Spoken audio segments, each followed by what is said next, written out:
Hello, everyone, and welcome to this episode of Real Health Right Now. I'm your host, Marty Spence, and I'm here with a very dear friend of mine and eternal guide, Danielle McCoy. Today, we want to share a little bit about our journey through getting well and understanding the building blocks and fundamentals of true health in the core of our being. Hey everyone, it's Joey from the MyRealityPractice Network. Thanks so much for watching. Stay tuned after the show and find out how you can work one-on-one with your show host as they guide you through this process of ascension. Until then, enjoy the show. Hello, everyone, and welcome to this episode of Real Health Right Now. I'm your host, Marty Spence, and I'm here with a very dear friend of mine and eternal guide, Danielle McCoy.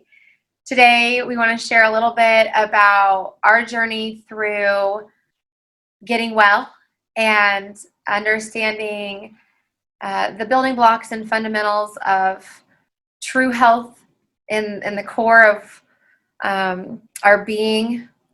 And Danny, I just want to celebrate you for a second all the way. I am not the same person I was all those years ago. In my mindset because of the evolution of some of the wisdoms you shared with me. So thank you for being so vulnerable in the arena of holistic care and wise and hungry for the information, because you have shared wisdoms that have rippled and impacted many in our tribe. So I am so ecstatic to share you with the world today and talk a little bit about how you helped me realize that I was worthy of real health and what an investment that could look like. Because every single opportunity I get a chance to nourish now, I think about what I'm putting in my body because you taught me that. And it feels really good. Like, I feel really good inside my body now. And I didn't know that could be the case. And so I know other people are like me out there, and they are also seeking something different. They want to feel good. It's not enough anymore just to be alive. Our quality of life is dynamically changed, and we've underserved ourselves. And so I think now we're realizing it's time to come back in and take an inventory. And you are somebody I look to when I take an inventory. So to me, you are an expert herbalist, a digestion by design guru. I would put you in that element of seeking wisdom on a level that like, you see things that aren't common, and it's just natural, like it's innate to you. So you've been able to restore health to many in our community, and I have deep gratitude for that. So the other part of that piece is that you, I consider you an intuitive. I believe you identify that as well. An intuitive healer, especially in the arena of touch. And so you have felt inside bodies and I think seen those things that others don't. And I would love for you to share a little bit about your journey to finding these wisdoms and what inspires you and what kind of foundation you have to help us talk about the state of our health now and how we need to analyze that differently. Okay. Well, thank you for all the praise and all of the cheer that you've given me over the years, and for sharing my name and helping me gain in those areas, because it really has been a learning by opportunity and by what's directly in front of me. And That's how this journey got started for me too. It's kind of a, I think that you hear people have two stories. One, like, I gave up on life and then this thing presented itself, or you have like, I just kind of always knew this about myself. And mine's a little bit of both. I remember as a kid just loving making nature soup and being outside. And if a friend ever got hurt, I would love to doctor them or mother them, or, and I just always remember playing mother. And then when I lost hope in life and I lost direction, in my 20s, when I was being asked to choose what I was going to do for the rest of my life, I also started looking around and being like, oh, shoot, this doesn't add up. If I do this, I can't do this, da, da, da, da, da.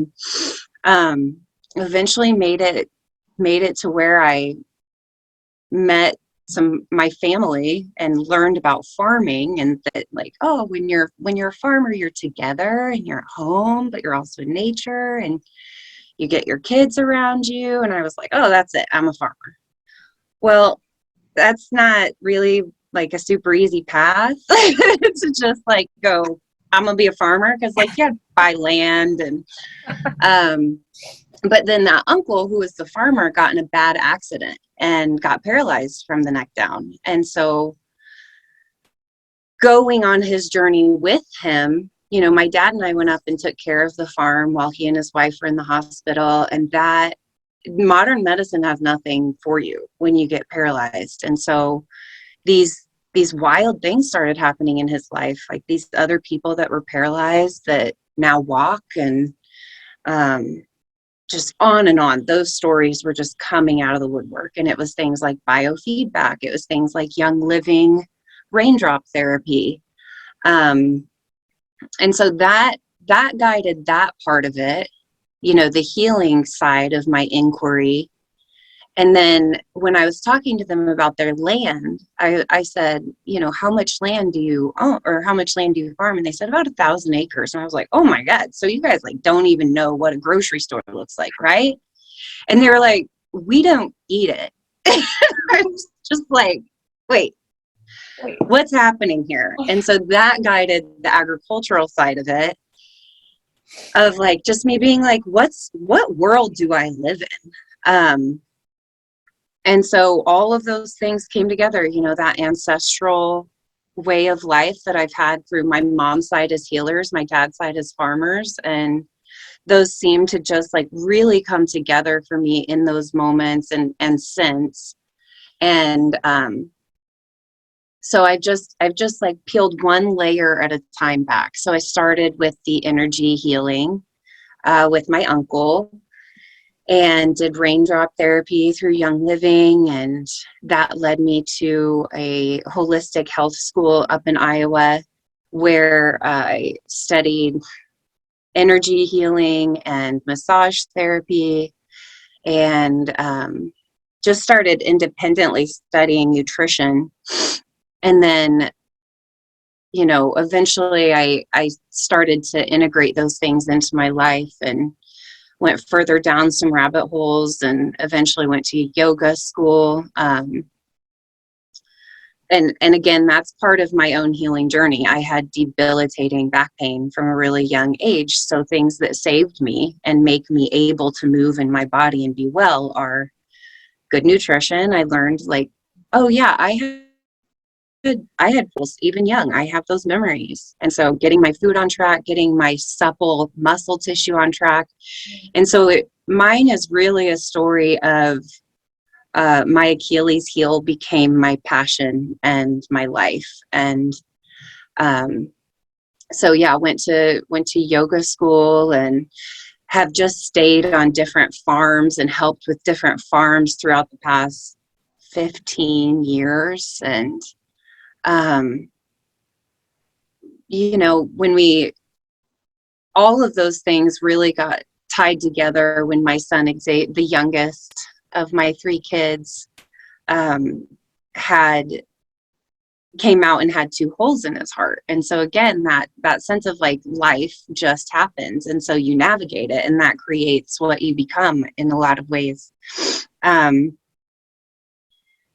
so as challenging as that was, right? Because I'm like, okay, we're going to Reiki him and I'm going to see a miracle happen, you know? Like, and again, with my uncle, we thought, oh, we're going to just do some Reiki and some biofeedback and we're going to have a miracle. We did not get that. Unfortunately, he passed due to another freakish accident, which I think is tied to ancestral and spirit warfare.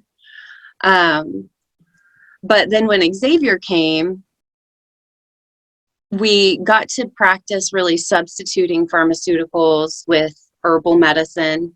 And then to keep myself well, there was just something in me that was like, you need herbal tea. And I didn't know herbalists at that time. I didn't know really anything about herbalism, but there was just, you know, like a thing that was like, I get vitamins, but like, where's my mineral content coming from? Where is like, there's got to be a boost. And so I just, you know, it's, even looking back, I'm just astonished that thought occurred to me, but it did. And that led me down the latest rabbit hole of herbalism and how that ties in. And so I'm enrolled in a program now on that. And so lots of different trainings, lots of different life experiences, and the way that it naturally unfolds has just been what decided what I do next. I love that. I always love hearing about your testimonies because they are so life-changing, and I don't feel like time has passed at all, and yet so much time has passed. And yet time is not real. Time's not a thing, but we're tracking it. Yeah. It's so confusing. Well, thank God we're tracking it, because we'd be like, when did that happen? How many days has it been? Because I feel like it's been 2 and it's been a month. Oh. Yeah, that's it. Yes, the herbs, and the minerals, all these magic words that you say now, I feel like it's this, it gives me, they're not buzzwords. It's like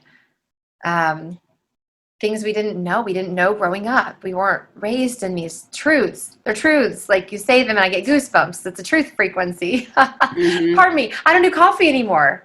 Thanks to Danielle. I now do herbs in the morning. And Danielle, you know, I drink a lot of my food. She knows me so well that you've helped me to design my life around the consumption of and supporting of my health through liquids. I just am a faster metabolizing person, and I need it to be stacked. And like this morning, I was able to build a mother's milk latte with raw cream from the farm, the local honey, and then I added like the Paul Stamets 7, so I got the mushroom magic in there, so the mycelium growing, and I didn't know how to do that before I met you, and so you create a lot of inspiration in our tribe. That's cool. The other day we were at your house and we went and outside we were just playing, 4 adults playing with their feet bare in the grass and the weeds, the medicine.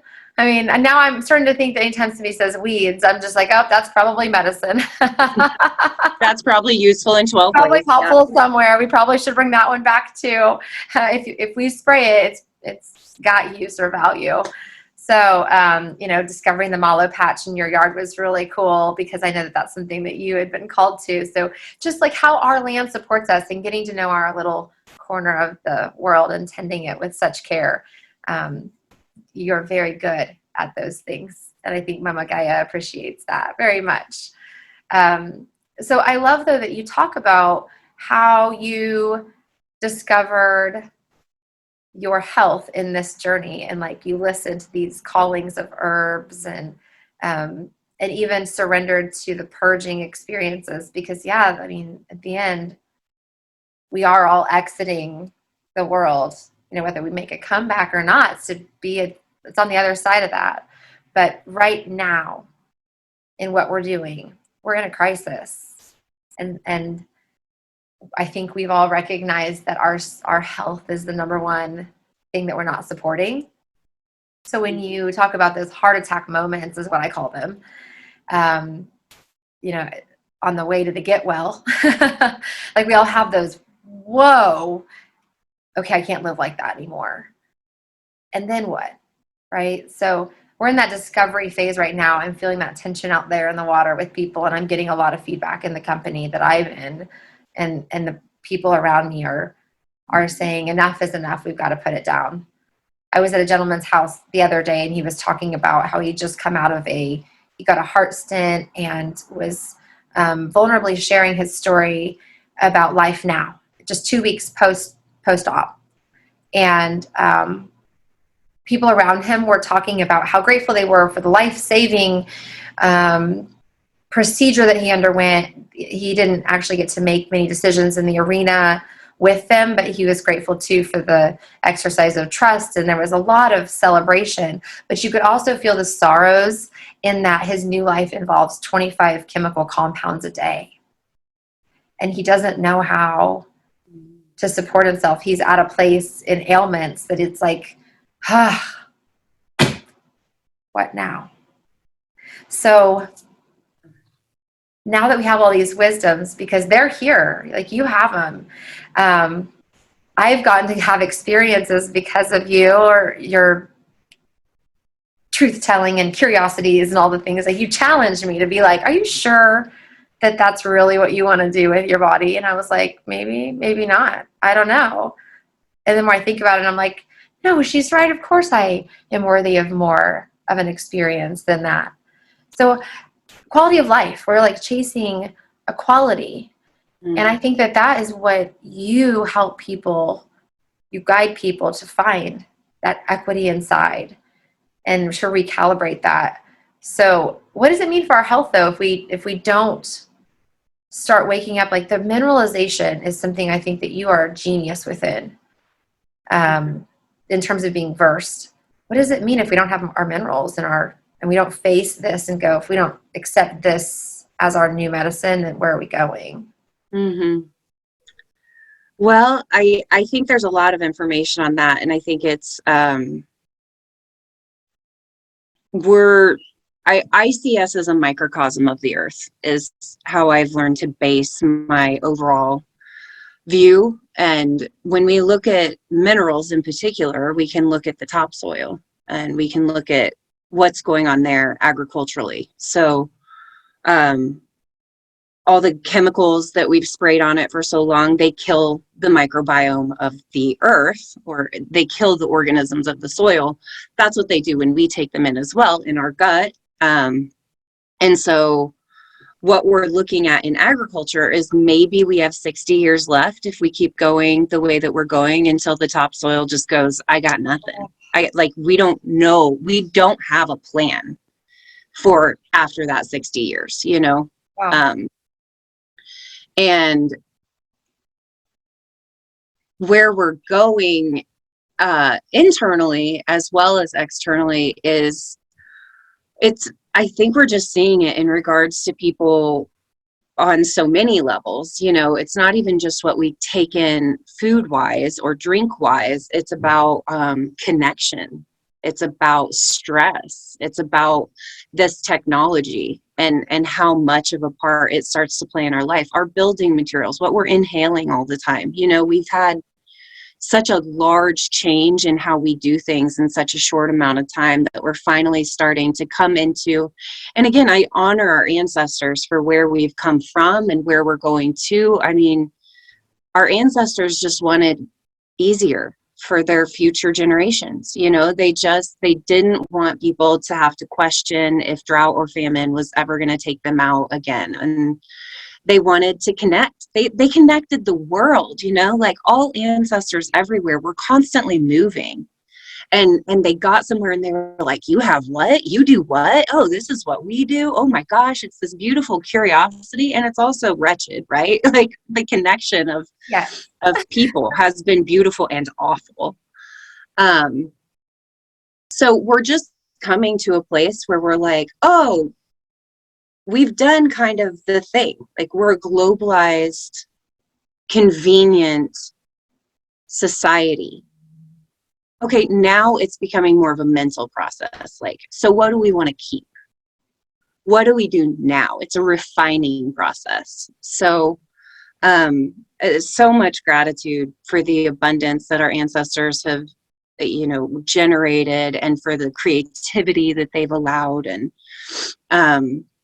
also, it's our responsibility to go what serves, what doesn't serve. And so that makes sense for the planet in regards to how much stuff are we buying that's generated from resources that we don't need or that ends up in a landfill, versus what am I putting in my body that's genuinely going to feed me? What am I putting in my mind that's genuinely going to feed me?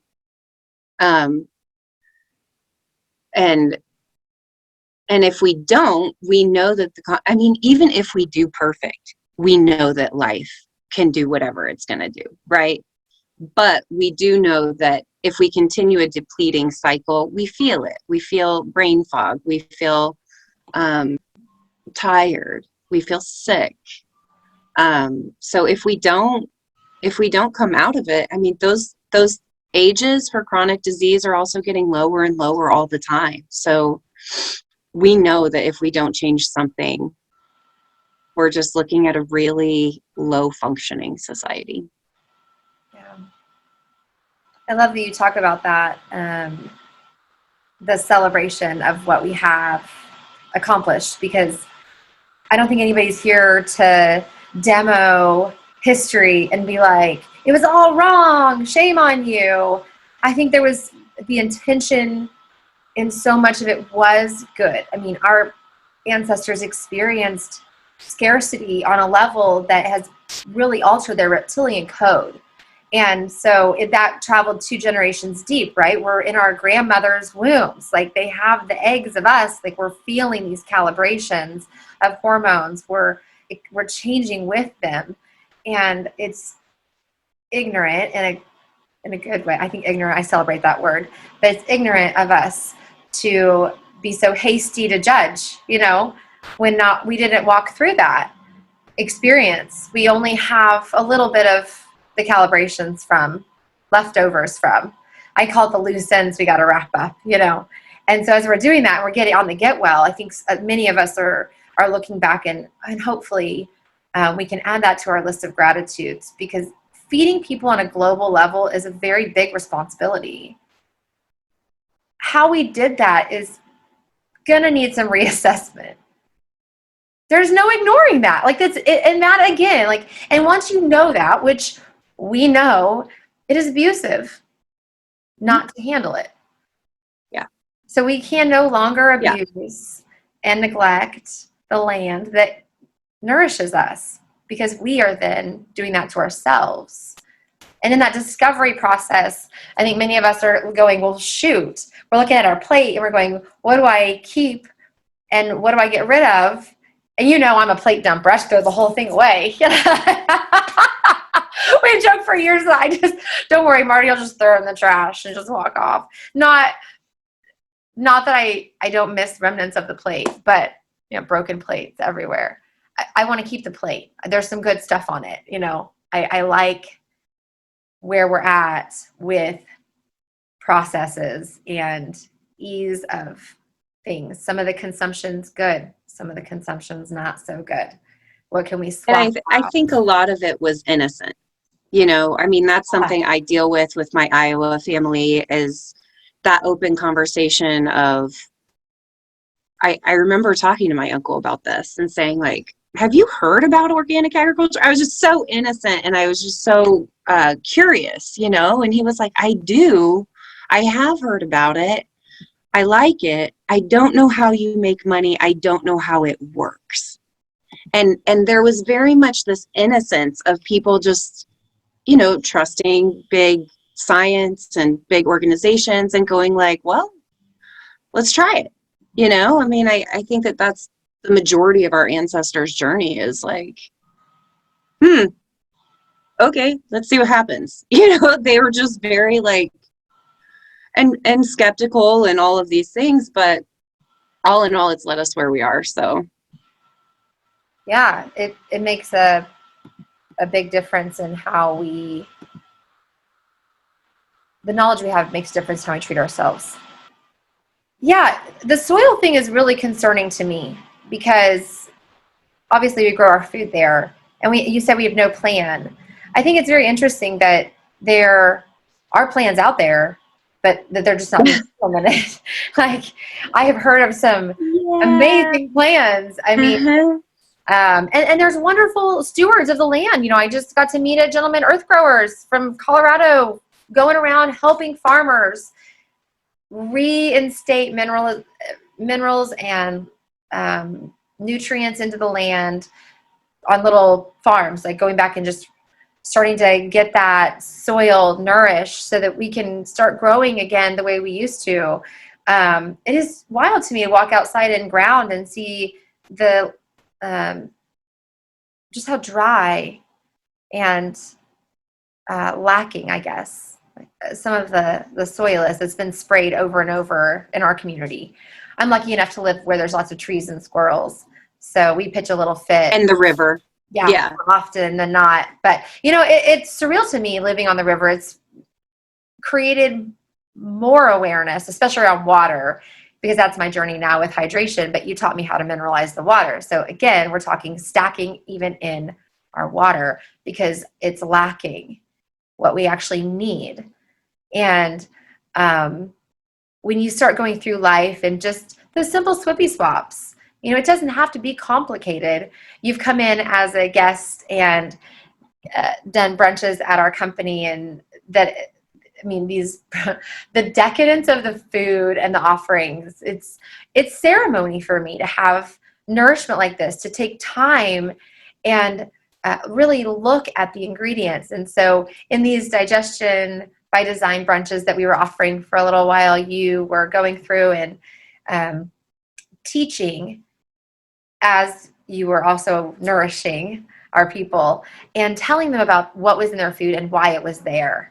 And those are the kinds of people are like, what's ceremony? I'm like, that to me is ceremony. When you take time to give to that, and you're not just stacking your nourishment at that point, you're also stacking your consumption because of the wisdom. Like, so you're eating while you're being communal, while you're learning, while there's music playing and neurons are firing, while they're, you know, and it's brilliant. What you do is brilliant.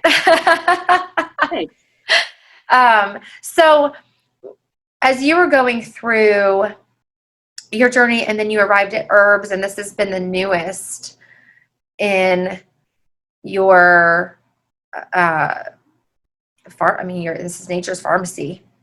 So this is the newest edition. How long have you been working with herbs in total now? Because I've lost track. We talked about time, and I just don't. It's just one long day to me. I'm glad, like you, to actually have some method of tracking. Right.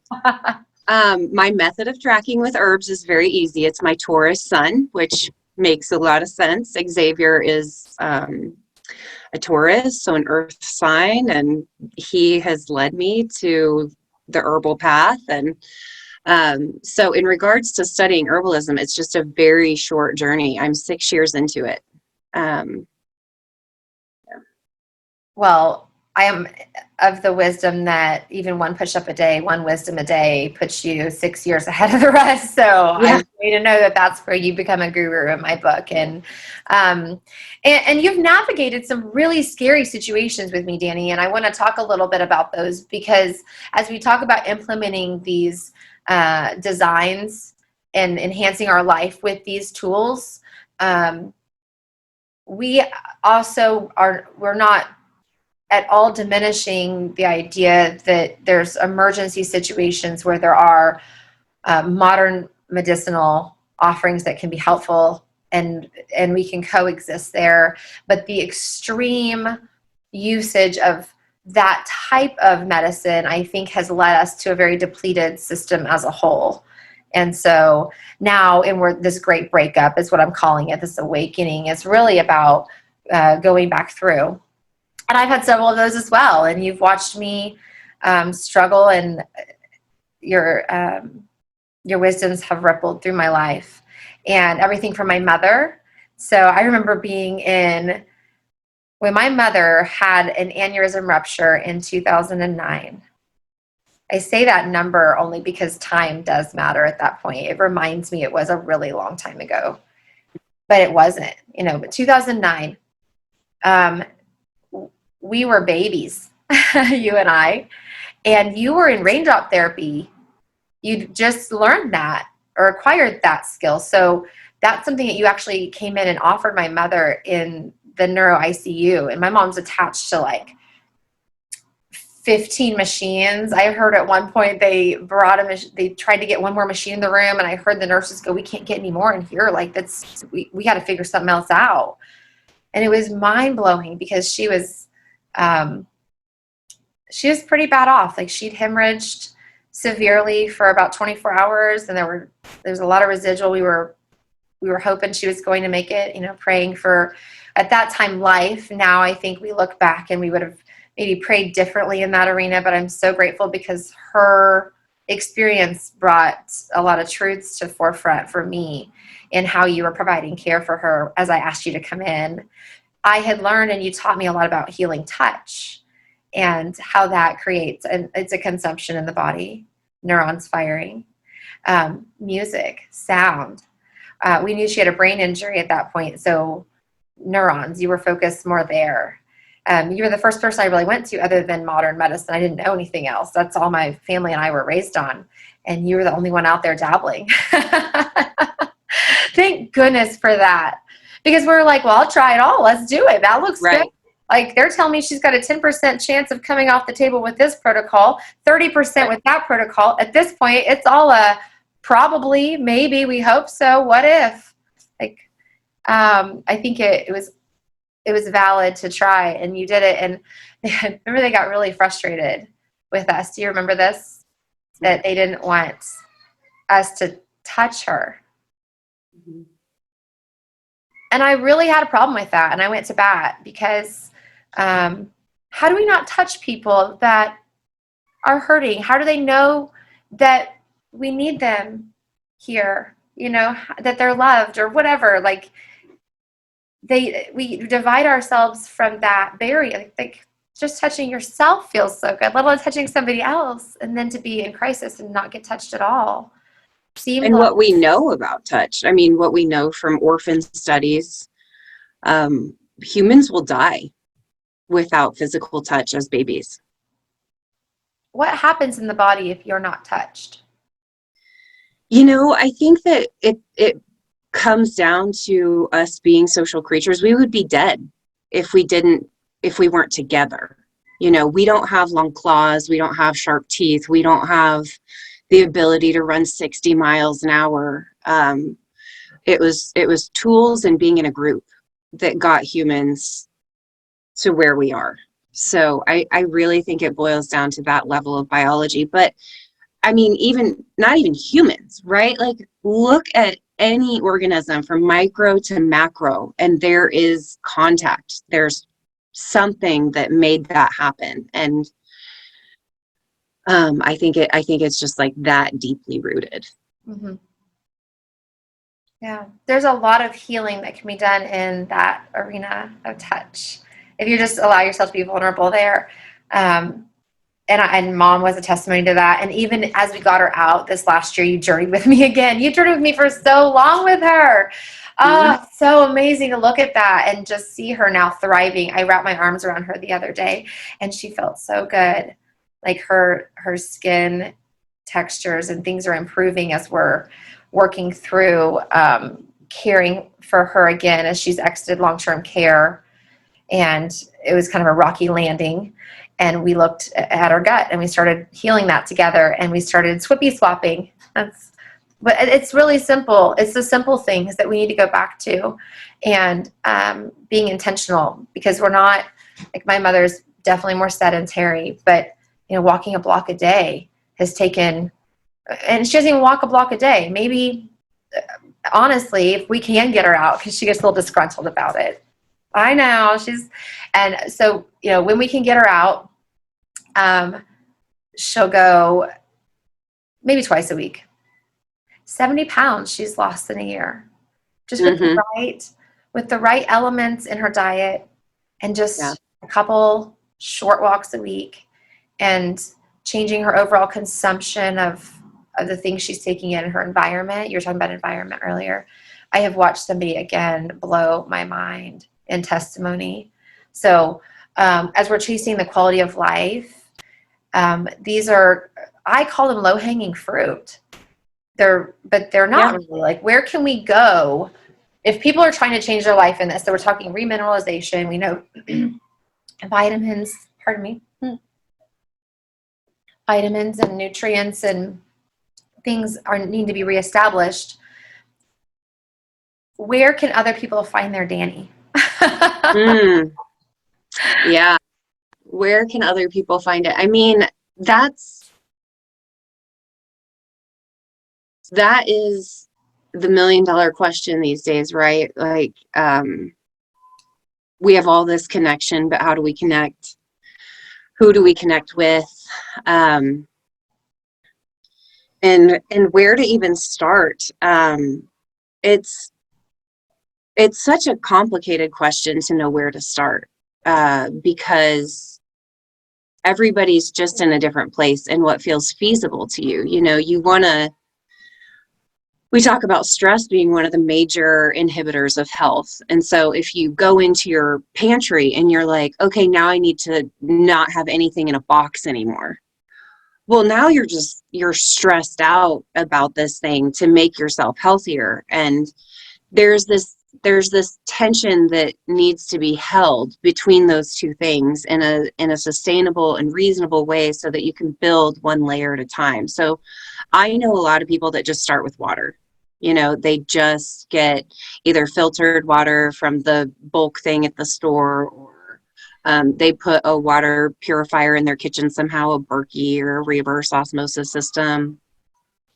I know a lot of people that just start there. And I think that that's a good way to,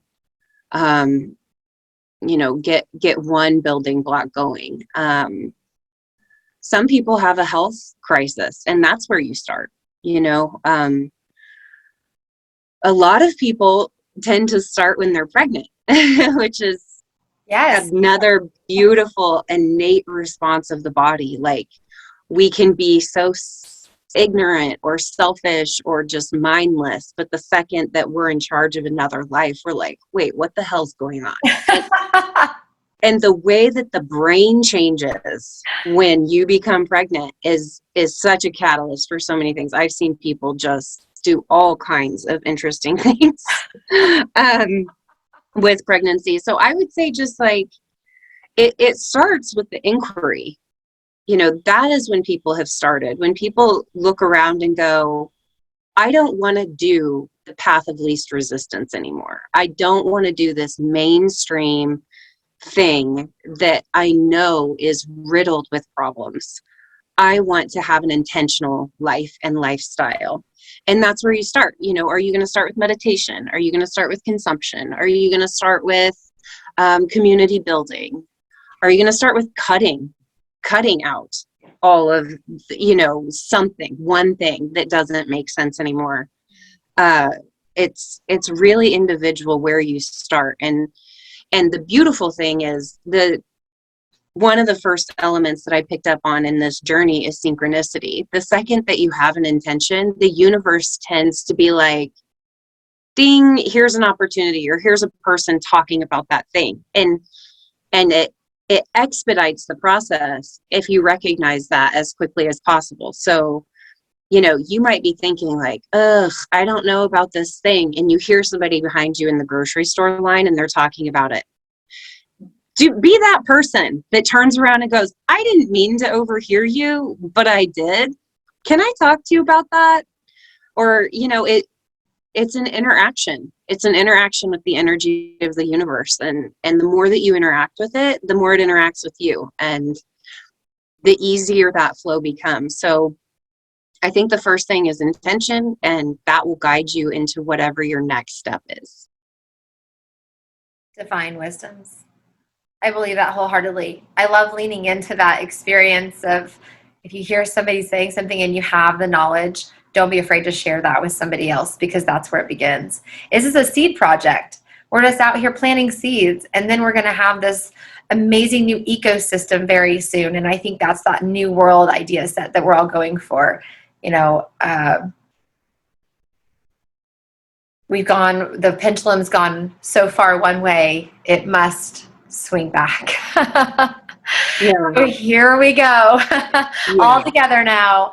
And I recently heard a divine water whisperer talk about hydration. And I think that is a wonderful place to start, because I think that most of us are dehydrated, number one.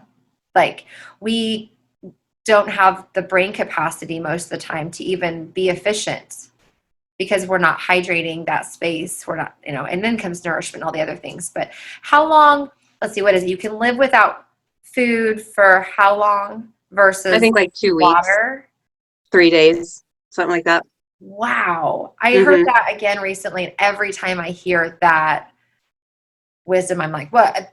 Are you sure about that? But yeah, we would just wither up. That would be perfect. But we take it in so many ways. We're very, or we're watery. We are water. We are a lot. Yeah. First, 75%. Majority of, and again, seeing the earth as a macrocosm of our microcosmic body. I mean, how much of the earth is water? Yeah. And she talks about what's the best water in your cup, because people often ask her that question, and she's responded brilliantly on the Zoom call I was on the other night with her, when asked that question again. What's the best water in your cup? Is it from a alkaline system? Is it well water? Is it from a spring? I don't know. She said the water that's best for you is the water that's in your cup. So start there. And just breathing attention into those places. If you don't believe that your food is the quality that you would like ultimately to have in your life, then start sending that food intention and change the frequency of the food and start there. And be grateful you have food.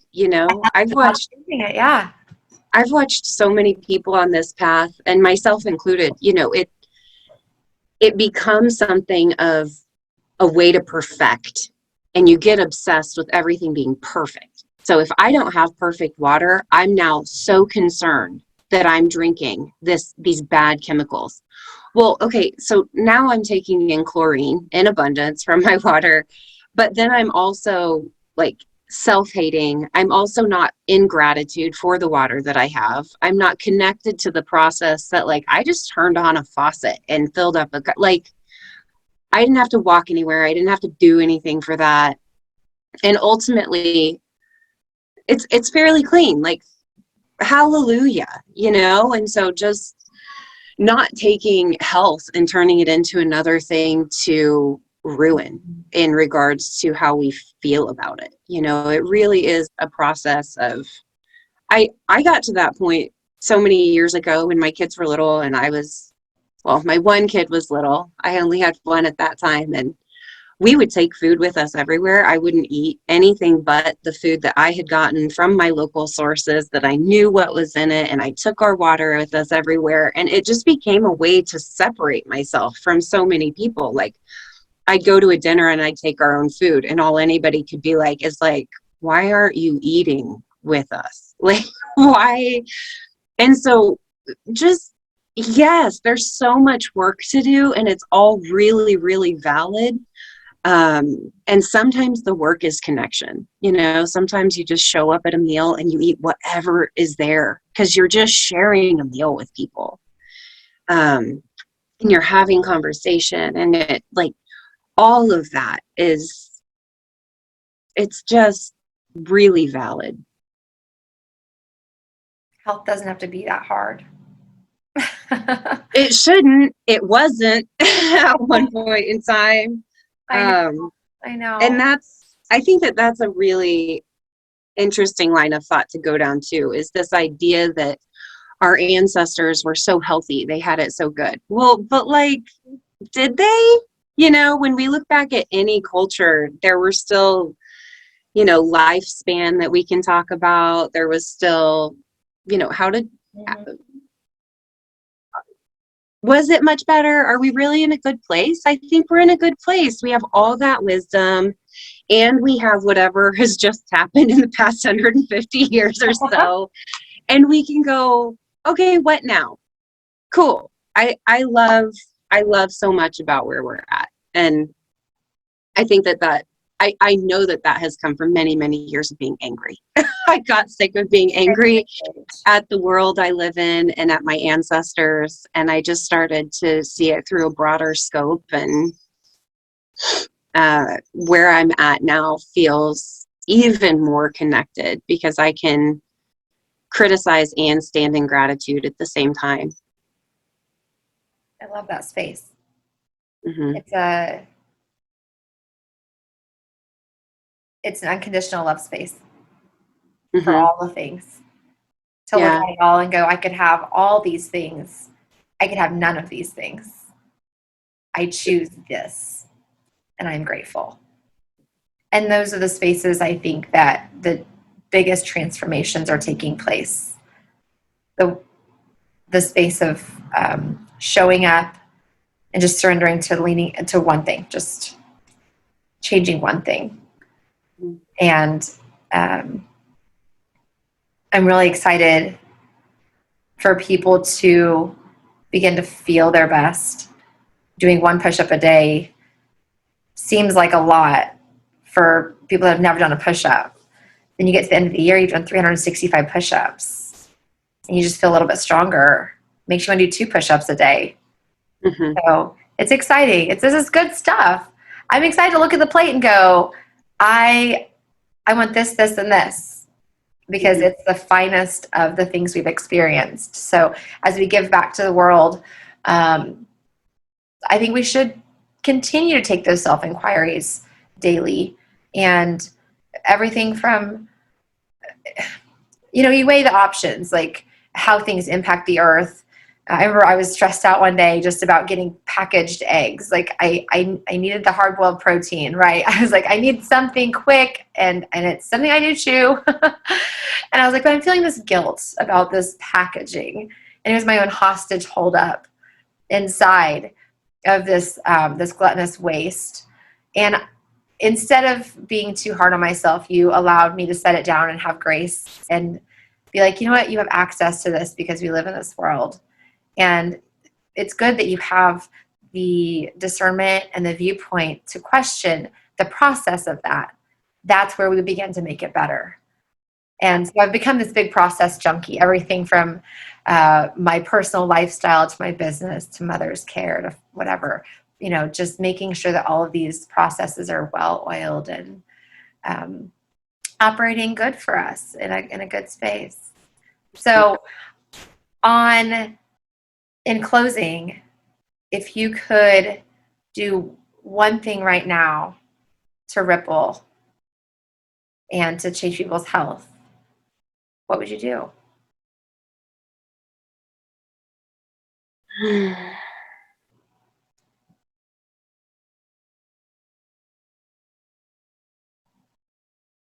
feel like the one thing that gives people the ability to continue on is connection.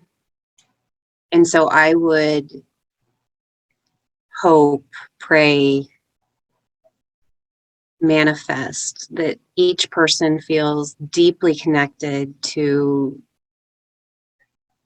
their place in the universe. So all that sustains us, right? This earth and all that it has, as well as the cosmos that keep us rotating, and connected to at least one other person.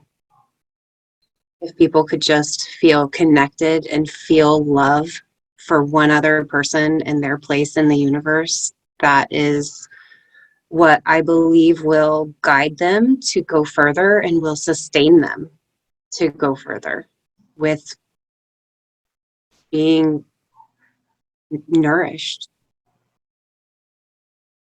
Gave me goosebumps. Mm. I adore your love for yourself in a sovereign state of well-being and for others. I appreciate you, and I am grateful for your time. I encourage people to reach out to you if they're able, whether through the reality practice. I would love to connect them to your wisdoms. The way you've changed my life in incorporating, I mean, there's so many herbs, and we could sit here and talk about every single one of them, but it's an all-encompassing journey. And everyone, like you said, is different. Like everyone's journey is going to be just an intuitive tune-up. Like they're going to have to go inside themselves and start asking the questions. And just like, you know, your journey, my journey, so many, I hear them all the time. Testimonies just coming out of the woodwork. And every single time it was like just that one thing. It was just a one domino that pushed it. And then everything kind of started syncing up. And like you said, the synchronicities and the law of attraction that's where that exists. And when you can start to manifest those experiences that will get you well, like it gets easier. So it's not just that real health isn't hard. It's that the redesign of our health and how we support it, it has to be synergistic with everything we do. It's a lifestyle. It's not something that you just plug into. Like I didn't just do a gym session and that's my health. Like it's an all day, everyday experience. 27 responsibility. 7. Yep. And I'm excited to talk more about with others this journey and connect people to you. Danielle, thank you so much for being here today. And thank you for having me. I pray that I get to continue learning so much from you and share it with the world. So I hope I can have you back on the show in the future. Absolutely. Talk more about herbalism and digestion by design and those little things that we can do that will add quality to our life, because we should feel good in our bodies. We get to feel good. We deserve to feel good. And there is no reason in the world that there is any ailment out there that we can't somehow add a quality of life element to in just supporting our nutrition or our body in its natural state of being. So thank you for enlightening me once again today. And we'll catch the rest of you guys next time right here on Real Health Right Now. Hey everyone, it's Joey again. Thank you so much for watching. I hope you liked the show. Please make sure to give it a thumbs up if you did. We'd love to hear your comments too. And if you haven't already, please make sure to hit subscribe and turn on the notification bell to never miss an episode from the Reality Practice Network. As I mentioned before the show, I wanted to extend an exclusive offer to you, the viewers of the Reality Practice Network. For all of you watching this video, you're undoubtedly experiencing an awakening and are searching for more explanation into the experiences you're having. Now is the time to explore who and what you truly are. For a limited time, you can now work one-on-one with your show host. Click the link in the description box below to start your journey, or learn more by going to MyRealityPractice.com/ascension and let your ascension begin. And remember to ask yourself, what reality are you choosing to create today?